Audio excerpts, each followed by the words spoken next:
Dayı, biz Dubayda bu ağ elektroniksə malı vurmağa gəlməmişik. Bu Dubayın qızıl bazarına nəyə Ha, bu gəlmişik? Dubayın qızıl bazarı mənimdir da, bilmirsən. Mən səni gətirmişəm ki bura. Hər dəfə elektronikdən mal vurmağa gələndə gələsən bu qızıl bazarından da arendaları yığasan, qalan pulla mal vurasan, qalan pulda gətirib verəsən mənə.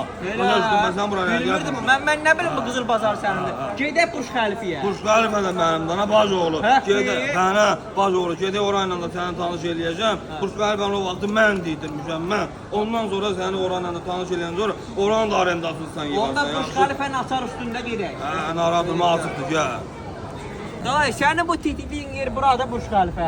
Bəli, bacıoğlu, buradır. Hə. Qəşəng ürəyin istəyən nətər xoşum gəlir. Dayı, qəşəkdir, nə olar? Gəl bunun altı moykaya üstün çayxana. Narahat olmasan, mən özüm qrup quraşdırmışam bu vaxtdan. Bax, buradan da bir neçə dənə dükan verəcəm sənə. Gedib arendasını yığarsan, yaxşın var. Eləmi? Burj Xəlifənin də arendasını yığımdan nə Hə, olar? yaxşı. Eləmi? Allah, superi. Davay, gedək sənin bu ağ elektronikdəki malların quraq. Heç çox danışma, gör. Dayı, Hə. bu gölü qurut bunun yerində ağ elektronik eləyəcəm. Yox.